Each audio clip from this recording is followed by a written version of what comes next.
Wagwan YouTube, it's your girl Candy, and I'm back like I never left, and I'm back like I never left.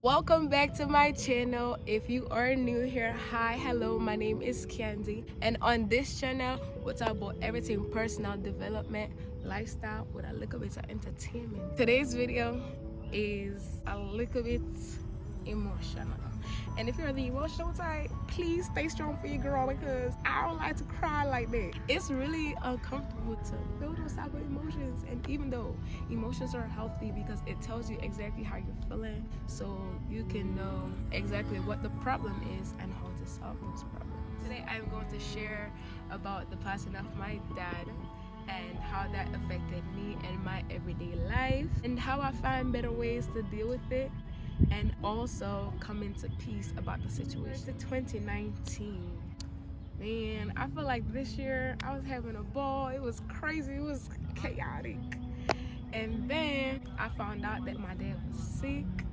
You know, everything happened so fast, and on Sunday he called me like, oh, I'm dying. I'm like, oh no, don't say that.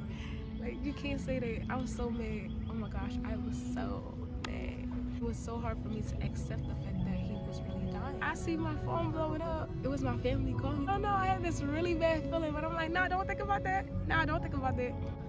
It's the cold and nobody want to get dead. I'm trying to hold it together. I'm really trying to hold it together, but I got this, right? And even if a little tear comes, it's okay, because we release our emotions over here. Not in public. But it was my brother that called me, and he was like, did you talk to daddy this morning? I'm like, no, but I'm about to call him to tell him Happy Father's Day. And then he like, oh, he died this morning. It felt like my whole world came crashing down. It was the worst feeling. I didn't even know how exactly to feel. It was so weird, but luckily I had my cousins, they was there. I had a friend at that time. The support system was really good. And I'm also the type of person, I don't like to get too emotional. Even though that is something that's really traumatic, I really wasn't trying to feel that. I was very scared. I'm not gonna say I was, because I'm still scared. I am still scared to feel those emotions. I was fighting so hard not to feel those emotions. I went to work the next day. I was bawling at work. I'm like, oh my gosh, no, I can do this. Y'all, can I do it? No, I was crying my whole shift. I'm like, yo, why would I do that to myself? Why would I go to work? But I'm looking like, dang, the funeral is coming up. Money. Funerals are expensive as hell. But I'm like, I gotta make this money. I have a funeral to pay for. I'm crying and doing my thing. And listen, until this day, I still cry from time to time. And I'm sitting here thinking like, oh, you know, it's been 3 years. Things supposed to feel different. No, I still cry. There's times I have random outbursts. But I think the problem is I never sat down and felt those emotions like ever. I came back the same day of the funeral because I'm like, I gotta get out of here. I need to go. I can't do that. I was out, I was having a good time. I just did anything I could to mask those emotions. So now, all those emotions from that year built up into my everyday life right now, as to where I still have random outbursts. And I'm pretty sure I'm never gonna stop feeling that pain, because, you know, it's your parent. But I look at it as, you know, life goes on, and I just have to find better ways to deal with those emotions. I can't just mask it. I have to allow myself to feel those emotions to get through those emotions. So over time, I had more time to sit down and think about me and my dad's relationship for those past 20 years. It was really rocky, and it was until the last very end, it was getting good, and then it just vanished. And it's like, dang, if I knew I only had 20 years with you, it's so many things I would have did differently. But listen, life don't work that way. You only get a limited time with people. You don't get to keep them. You only get to experience them.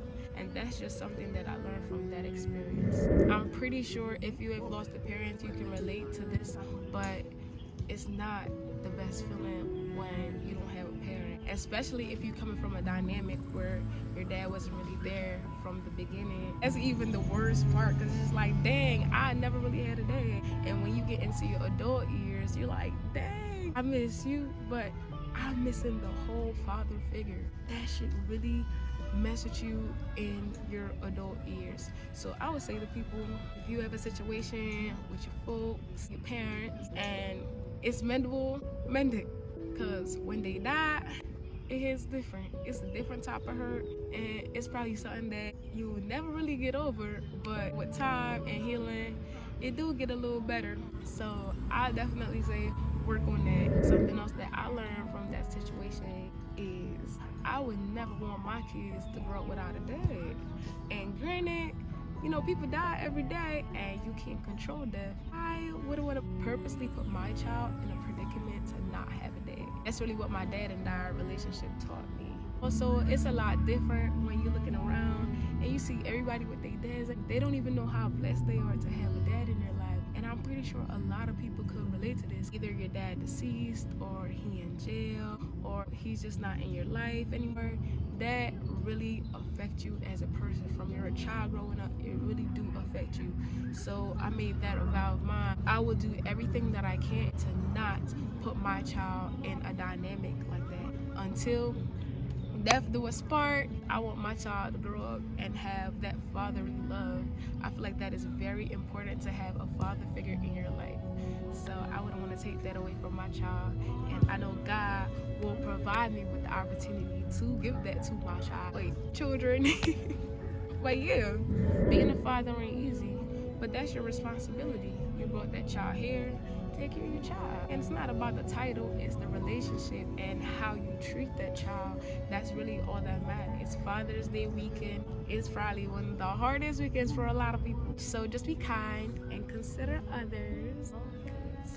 It can be really tough, and a lot of people are dealing with father wounds, father trauma, and it's really hard. So check up on your friends that ain't got a dad, and if you have a dad, please appreciate that and cherish that, because not many people have that opportunity to have that fatherly love. In honor of Father's Day, shout out to all the road dads that's taking care of their kids, loving on their kids, showing their kids affection, being kind, being generous. Listen, it's a beautiful feeling to watch that.